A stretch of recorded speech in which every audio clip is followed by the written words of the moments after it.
Okay guys, I've got my 2 rows laid out. That's all there is. You just alternate every row. 2 rows.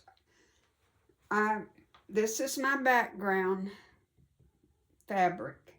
You put a square, 5-inch square, and then you create this one block.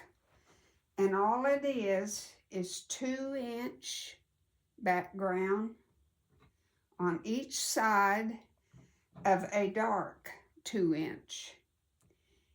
And we'll sew that together, and then this 2 by 5 on each side, and that creates that block. That block and a 5-inch square is all there is all the way across. I alternated my browns, got different ones. So you're going to have 1, 2, 3, 4, 5 background and 4 of these blocks put together. That makes your first row. Second row is just, I have a dark, a background, a dark background, dark background, dark background, dark. So I have 5 darks and 4 background. They're all 5-inch squares. That's it, folks. That's it. Okay, I'm going to sew these all together.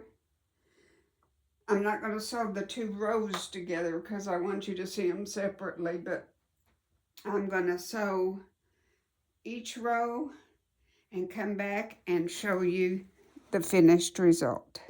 All right, guys, here's what it looks like sewn.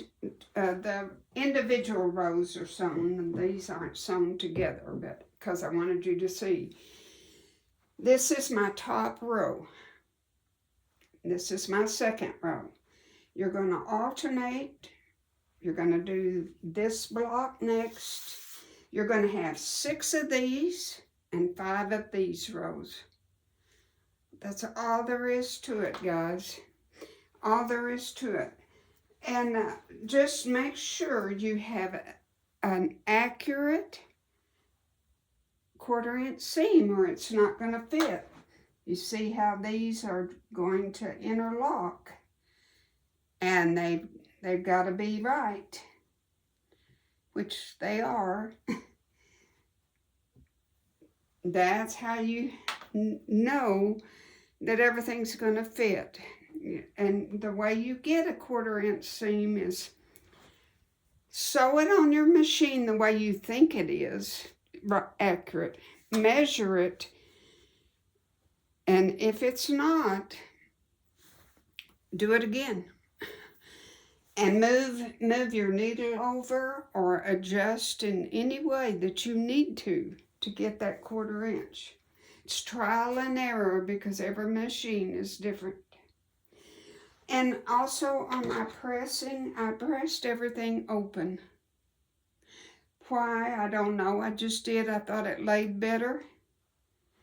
So I pressed everything open, and then when I join, I will just match my seams exactly, and I will pin on each side of that seam so it doesn't move,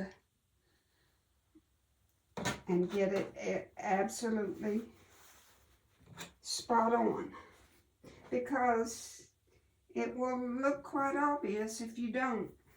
Now, if for some reason that you have to kind of wiggle it a little bit to get your seams matched, wiggle it and scooch it in and get it where these seams match, and then work with it in the middle. Ease it in, but always match your seams. Okay, golly, I think this is going to be just pretty darn cute. I'm liking it. I'm glad I had this blue. like I said, I probably have 3 or 4 yards of it, so it's gonna come in handy. I knew that would make a pretty baby quilt. At the time when I bought it, I had no idea what I would do with it, but it all works out, doesn't it? So, please try this and make it. I think you're going to really like it. And also, I'm going to show you something. You see this square and this square is the same. That's telling me to turn it around because I didn't have it laid out that way. And now I don't have that one and that one button up against each other. So watch for that and make sure that you see this is scattered from here clear over to here. And this one isn't even in the dark yet.